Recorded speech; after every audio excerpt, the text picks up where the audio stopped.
오늘 여러분 들어오실 때 주보 가운데 받으신 두 가지가 있습니다. 좀 예배 전에 광고할 때 두 가지 말씀드렸는데요. 한 가지는 전문 강사 스쿨 모집 요강에 대한 부분입니다. 그리고 또 한 가지는 일본 선교를 위한 지역교회 기도 후원에 대한 내용입니다. 자세히 말씀드리지 않겠지만 이것들이 우리 교회가 하나님의 말씀과 기도로 거룩하여지기 위해서 구체적으로 말씀을 위해서 또 기도를 위해서 실천하기 위한 내용들입니다. 여러분 예배 끝나고 나시면 자세히 읽어보시고 또 신청하실 분들은 보고서 신청하시고 또 기도하실 때 이 내용 가지고 기도하시면 감사하겠습니다. 자, 다 집어넣으시고 오늘은 성령 강림 주일입니다. 절기적으로 봤을 때 예수님의 십자가 사건이 일어난 때가 6월절이었습니다. 그리고 그 다음 날부터를 무교절이라고 부르게 됩니다. 6월절은 애굽을 탈출했던 히브리 사람들이 효모를 넣지 않았던, 이스트를 넣지 않았던 빵을 먹었던 그것을 기념하기 위해서 빵에 효모를, 이스트를 넣지 않고 무교병을 만들어 먹는 기간입니다. 그것이 일주일의 기간이 갑니다. 예수님이 금요일에 십자가에 달리셨고 무덤에 안치되셨고 주일에 부활하셔서 40일 동안 제자들과 함께 하십니다. 그리고 승천하시고 하늘로 올리우시면서 제자들에게 이야기하십니다. 예루살렘을 떠나지 말고 아버지가 약속하신 성령을 기다리라고 이야기합니다. 너희가 몇 날이 못 되어 성령으로 세례를 받을 것이다. 그로부터 제자들이 마가의 다락방에 모여서 함께 기도하게 되어집니다. 그리고 그 가운데 바로 오늘 성령 강림절, 성령 강림 주일에 성령 강림 사건이 나타나게 됩니다.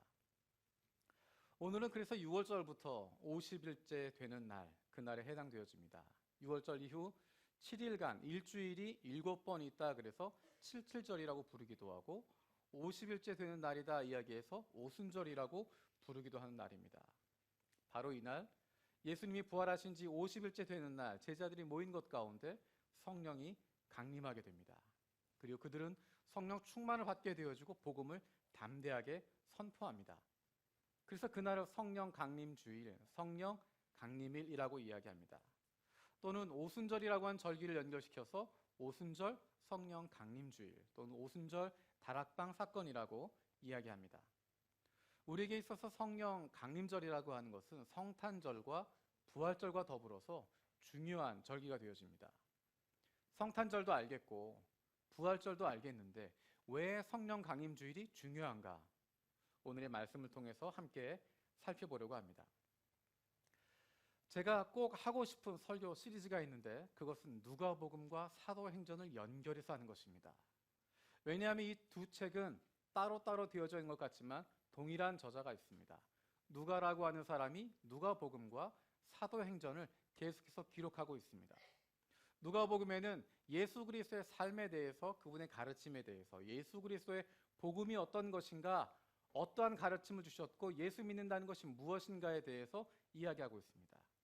그리고 사도행전에는 그 복음을 가지고 예루살렘과 온 유대와 사마리아와 땅끝까지 가서 증인되어지는 사람들, 그곳까지 가서 증거하는 사람들, 그리고 교회의 모습들이 나타나 있습니다. 분리되어져 있는 이야기가 아니라 하나로 연결되어져 있습니다. 누가복음은 24장까지 있고 사도행전은 28장까지 있습니다. 그리고 사복음서 가운데서도 가장 양이 많은 것, 가장 많은 분량을 갖고 있는 것이 바로 누가복음입니다. 그래서 일단 시작하면 몇 년을 갈지는 잘 모르겠습니다. 어쨌든 몇 년이 가더라도 누가복음과 사도행전을 연결해서, 왜냐하면 예수 그리스도의 복음이 무엇인지, 그리고 그 복음이 말로 끝나는 것이 아니라 2000년 전의 사건으로 끝나는 것이 아니라 어떻게 전 세계를 변화시키고 있는지, 유대 땅, 그 작은 땅에서 시작되어졌던 예수 그리스도의 복음이 어떻게 수많은 사람들의 인생을 바꾸었고, 어떻게 각 나라를 바꾸었고, 어떻게 시대를 바꾸었는지, 어떻게 온 땅 가운데 펼쳐지게 되었고 오늘 우리에게까지 오게 되었는지, 그 과정을 살펴보는 것이 누가복음과 사도행전을 연결해서 보는 것입니다. 누가라고 하는 사람은 이방인입니다. 사복음서를 기록한 저자들 가운데 유일하게 이방인입니다. 이방인이라는 이야기는 유대인이 아니라는 것입니다. 유대의 종교적인 전통을 갖고 있지 않다는 것입니다. 그리고 누가는 바울과 함께 동행했던 사람입니다. 예수님을 직접 만나본 적이 없는 사람입니다. 예수님에 대한 이야기는 듣지만 다른 사도를 통해서 다른 그리스도인들을 통해서 예수의 복음을 받아들이지만 한 번도 예수를 직접 만나본 적이 없는 사람입니다. 그래서 누가는 자신처럼 이방인들을 위해서 누가처럼 예수를 직접 만나지 않았던 사람들을 대상으로 해서 복음서를 기록하게 됩니다. 꼼꼼하게 기록들을 살피게 되어지고 면밀하게 예수 사건을 검토하게 되어지고 그때까지 남아있던 자료들을 정리해서 시간 순서에 맞도록 잘 만들어 놓은 것, 잘 기록한 것이 바로 누가복음입니다. 누가복음을 통해서 유대인이 아닌 사람에게도 예수님을 한 번도 만나본 적이 없는 사람에게도 예수님의 가르침을, 예수님이 어떤 분이신지, 예수의 복음이 무엇인지를 명확하게 전달하고 있는 것이 바로 누가복음입니다.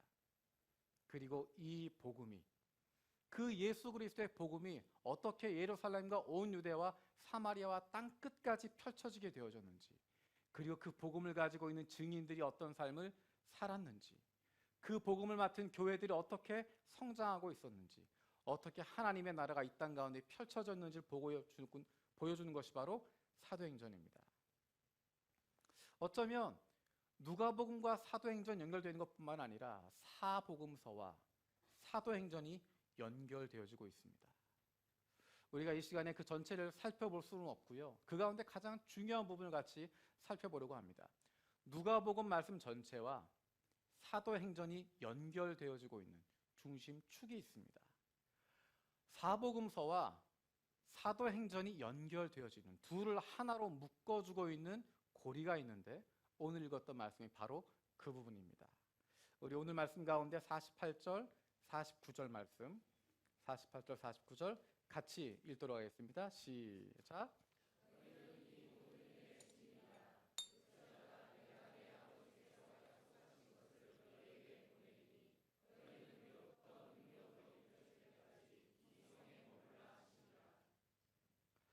너희는 이 모든 일의 증인이다라고 이야기하십니다.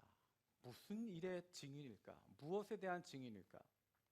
오늘 본문에는 무엇에 대한 증인인지를 분명하게 이야기하고 있습니다. 우리 44절에서 47절까지 44절에서 47절까지 같이 읽도록 하겠습니다. 시작. 또 이르시되 내가 너희와 함께 있을 때 너희에게 말한 바 곧 모세의 율법과 선지자의 글과 시편에 나를 이루어져야 하리라 한 말이 이것이라 하시고 이에 그들의 마음을 열어 성경을 깨닫게 하시고 또 이르시되 이같이 그리스도가 고난을 받고 제3일에 죽은 자 가운데서 살아날 것과 또 그의 이름으로 죄사함을 받게 하는 회개가 예루살렘에서 시작하여 모든 족속에게 전파될 것을 기록되었으니. 아멘. 우리가 지금 읽었던 이 말씀은 예수님의 부활을 증거했던 사도들이 사용했던 말씀입니다. 여러분이 사도행전을 읽어보시면 지금 읽었던 이 구절, 모세의 글과 선지자의 글과 시편에 기록되었던 예수 그리스도에 대한 이야기, 이것이 어떻게 성취가 되었는지, 어떻게 예수가 죽고 부활하고 승천했는지, 그 내용이 여기에서 끝나는 것이 아니라 사도행전에 반복해서 등장하게 되어집니다. 사도 베드로가 성령 충만한 이후에 설교한 내용이 바로 이 내용입니다. 우리가 알고 있는 빌립 집사가 성경을 해석해 준 내용도 바로 이 내용입니다. 우리가 알고 있는 스데반 집사가 순교당할 때 설교했던 내용이 바로 이 내용입니다. 모세의 글과 선지자의 글들과 시편에 나와 있는 예수 그리스도에 대한 이야기를 하고 있습니다. 뿐만 아니라 사도 바울이 비시디아 안디옥에 가서 그곳 회당에서 설교할 때 사용했던 내용도 바로 이 내용입니다. 사도행전을 보면 이 말씀들이 반복해서 등장하고 있습니다. 이것은 그저 한두 사람이 자기가 은혜 받았던 것 이야기한 것이 아닙니다. 한두 사람이 자기가 생각했던 것 이야기한 것이 아니라 초대교회 교인들 가운데 우리가 증인이라고 이야기할 때, 부활의 증인이 된다라고 이야기할 때 이것을 이야기해야 하는구나라고 공감하고 있었던 것입니다. 어떤 내용을 증언할 것인가, 무엇의 증인이 될 것인가 준비가 되어 있던 것입니다. 사실 오늘 읽지 않았지만 지금 읽었던 본문, 이 말씀이 누가복음에도 등장하고 있습니다. 여러분 혹시 기억나십니까? 예수님이 돌아가신 이후에 부활하신 건 목격하지 못하고 시리에 차서 실망하고 좌절한 가운데 엠마오로 가고 있는 제자들이 있었습니다. 기억하십니까? 엠마오로 가는 두 제자. 그 제자들에게 예수님 나타나셔서 하셨던 말씀입니다. 여러분 한번 생각해 보십시오. 제자들을 만나서 시리에 빠져 있고 부활하신 예수님 만나지 못하고 실망한 제자들에게 나타나셔서 그 앞에 짠 나타나셔서 내가 예수다, 내가 부활한 예수다 이야기하시면 이 제자들이 얼마나 감동을 받았겠습니까? 너무 가볍게 얘기했나요? 예수님이 딱 나타나셔서 제자들 멈춰라 말씀하시고 내가 부활한 예수다, 나의 손을 보고 내 옆구리에 손을 넣어보고 내가 부활한 건 너희들이 목격하고 가서 증거해라 이야기할 수 있지 않았겠습니까? 그렇게 이야기하면 몇 분 만에 끝났죠? 2분이면 끝날 이야기입니다. 1분, 2분이면 끝날 것이고 그들이 부활하신 예수님 만났을 때 그 감격 얼마나 컸겠습니까? 그 마음 가지고 뜨거운 마음 가지고 뛰어가서 전할 수 있었을 것입니다. 그런데 누가복음에 보면 예수님이 이 제자들과 밤늦게까지 시간을 보냅니다. 몇 시간인지 모르지만 몇 시간에 걸쳐서 낮 시간부터 밤늦게까지 시간을 보내게 됩니다. 함께 시간을 보내면서 하신 일이 무엇인지 아십니까? 말씀을 이야기하신 것입니다. 예수님에 대해서 모세의 글들에 뭐라고 이야기하고 있었는지, 선지자들이 뭐라고 이야기했는지, 시편에 뭐라고 이야기하고 있었는지, 그 말씀 가운데 나타난 예수 그리스도에 대한, 메시아에 대한, 그리스도에 대한 이야기를 풀어주고 있고 설명하고 있고, 이것이 이렇게 맞아 들어가고 있고, 이래서 메시아가 그리스도가 십자가를 지고 죽을 수밖에 없었고 말씀대로 부활했다고 하는 것, 그리고 승천하셨다고 하는 것, 그것에 대해서 예수님이 가르치고 계십니다. 여러분 숫자를 한번 계산해 보십시오. 두 사람에게 몇 시간의 시간을 투자하고 있습니다. 그것보다 예수님이 부활하셨다고 하는 것 증거하고 싶으면 2분이나 3분씩 해서 두 사람 앞에 나타나서 나 부활했다 봤지? 또 이쪽에 가서 나타나셔서 나 부활했다 봤지? 그렇게 다니시면 어쩌면 그 시간이면 예루살렘에 있는 모든 사람에게 나타나셔도 충분할 만한 시간 될 텐데 예수님이 그렇게 하지 않습니다. 어떻게 보면 굉장히 비효율적인 것처럼 하십니다. 왜 그러셨을까? 예수님이 이 두 제자에게 하셨던 것은 말씀 가운데 예수 그리스도가 어떻게 나타나고 있는지를 이야기하시는 것입니다.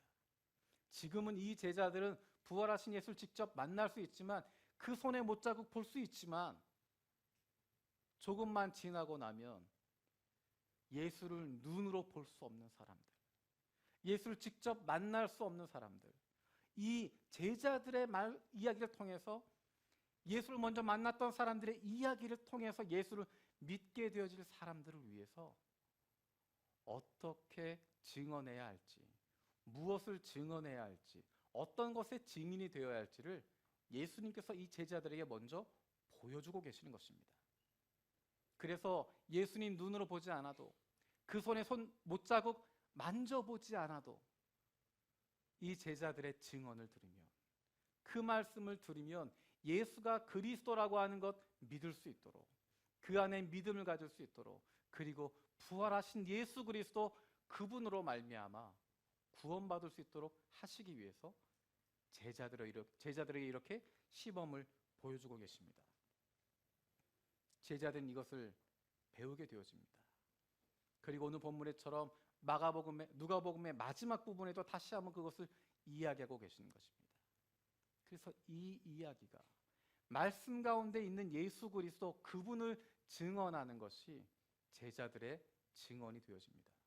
단순히 사도들은 예수가 부활했다로 끝나는 것이 아니라, 내가 봤다로 끝나는 것이 아니라, 나의 개인적인 경험으로 끝나는 것이 아니라 하나님의 말씀 가운데 어떻게 말씀하고 계시는가, 하나님이 뭐라고 예언하고 계시는가, 모세의 글 가운데, 선지자의 글 가운데, 시편 말씀 가운데, 구약에 기록되어진 말씀 가운데 예수가 그리스도라고 하는 것, 예수가 우리의 죄를 위하여 죽으시고 말씀대로 부활하시고 우리에게 구원을 주시는 참 구원자 하나님이라고 하는 것, 그것을 증언하게 되는 것입니다. 그리고 우리에게 너희가 이 모든 일의 증인이다라고 말씀하십니다. 말씀이 없으면 증인이 될 수 없습니다. 단순히 개인적인 경험만 가지고 증인될 수 없습니다. 우리가 무엇을 증언할 것인가? 하나님의 말씀이 성경이 바로 우리의 증언할 대상이고 우리가 붙잡아야 할 것이고 이 성경이 바로 이 하나님의 말씀이 바로 우리의 증거이고 우리의 증언할 바이고 우리의 모든 것이 되는 줄로 믿습니다. 우리에게 주신 하나님의 말씀을 통하여서 구원의 확신을 갖게 되어지고 그 말씀 증거할 수 있는 하나님이 우리에게 주신 그 말씀의 증인이 되어질 수 있는 저와 여러분들 되어지기 원합니다. 우리가 증인이 되어지는데 어떤 능력으로 증인이 될 수 있을까? 오늘의 본문 말씀은 하나님 아버지의 약속하신 것으로 성령으로 우리가 증인될 수 있다고 이야기합니다. 하나님 아버지 약속하신 것, 그 성령이 임할 때 가능하다는 것입니다. 다른 것 통해서 되지 않는다는 것입니다. 성령은 개인의 기분 좋게 만드는, 심리적으로 좋아지게 만드는 그런 거 아닙니다. 성령 충만하다고 하는 것, 기분 좋다고 느끼는 것 아닙니다.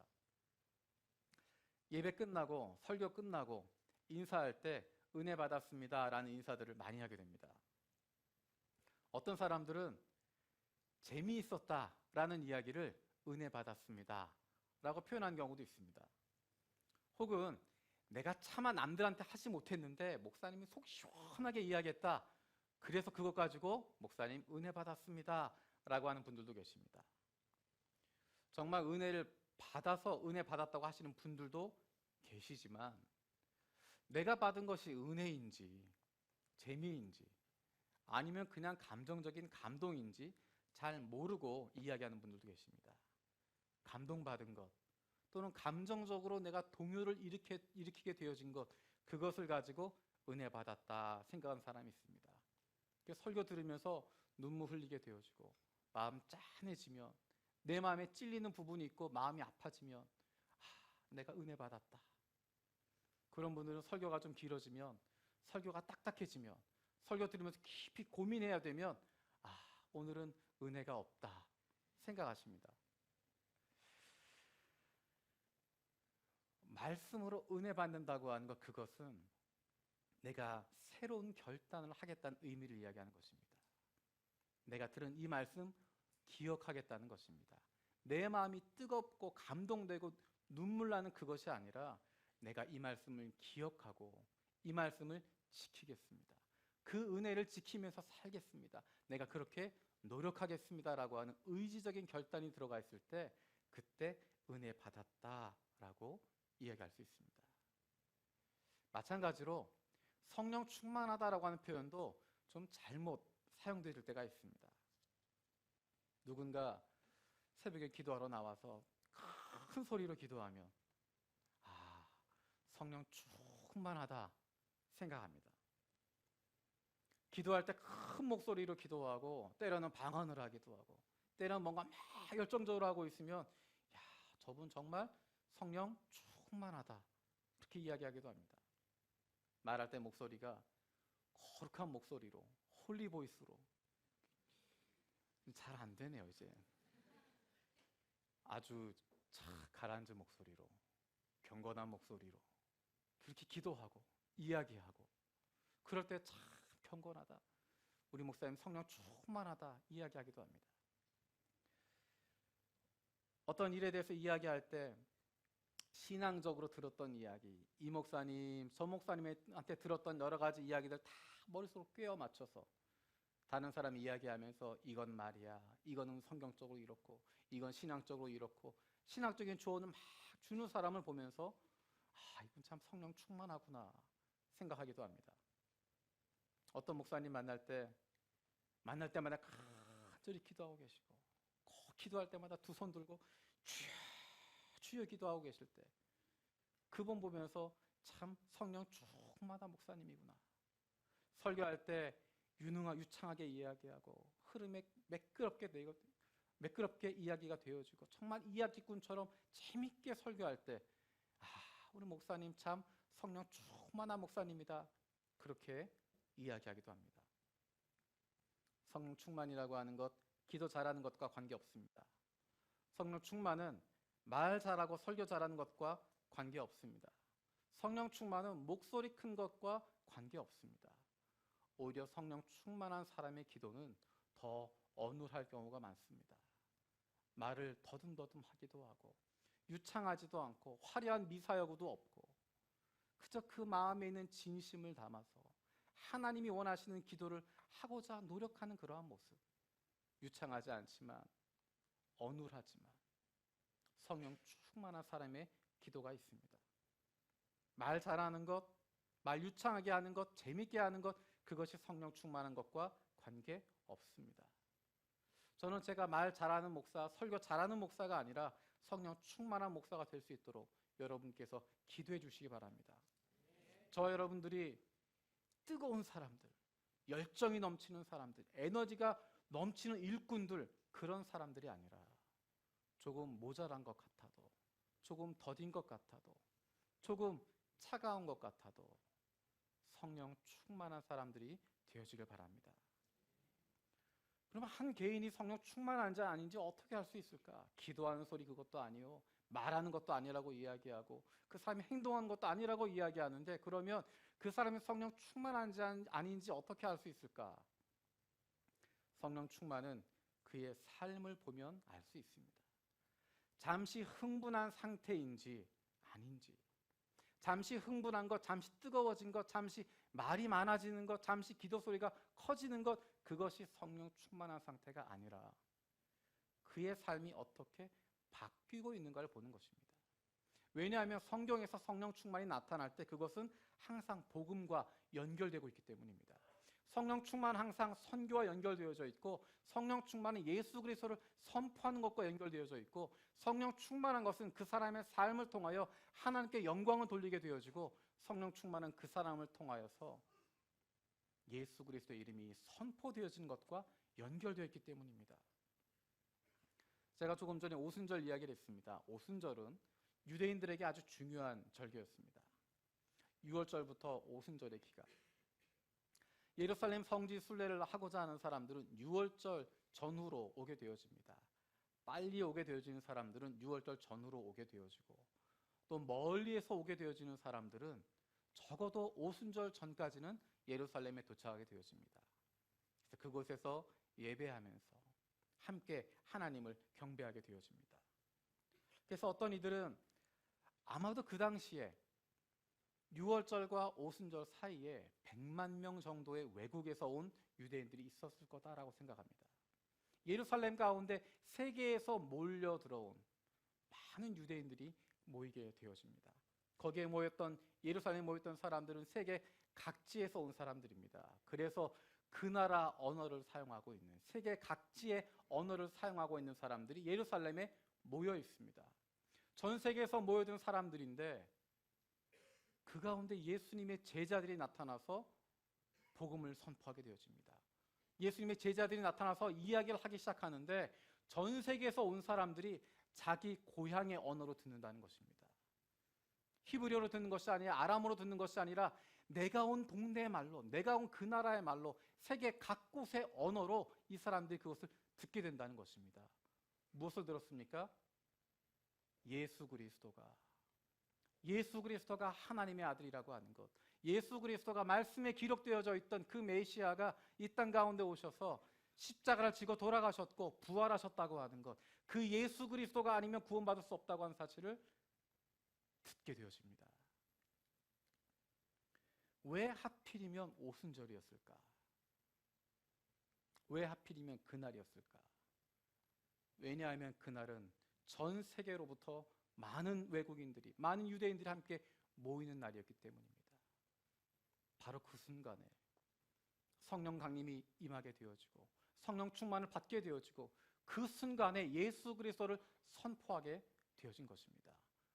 성령 충만은 선교와 연결되어져 있습니다. 성령 충만하다고 하는 것, 개인적인 기쁨을 이야기하는 것이 아니라, 개인적인 영적인 만족을 이야기하는 것이 아니라 성령 충만을 통해서 증인 되도록 하시는 것입니다. 성령 충만한 사람들이 증인 되어지는 것입니다. 이때 베드로가 설교할 때, 예수 그리스도의 복음을 설교하게 되어질 때, 예수 그리스도의 십자가 사건을 설교하게 되어질 때 그날 3,000명이 회개했다라고 기록하고 있습니다. 저 여러분들의 삶이 성령 충만한 삶이 되어지길 원합니다. 우리가 우리의 삶 속에서 그러한 삶을 살아내기를 원합니다.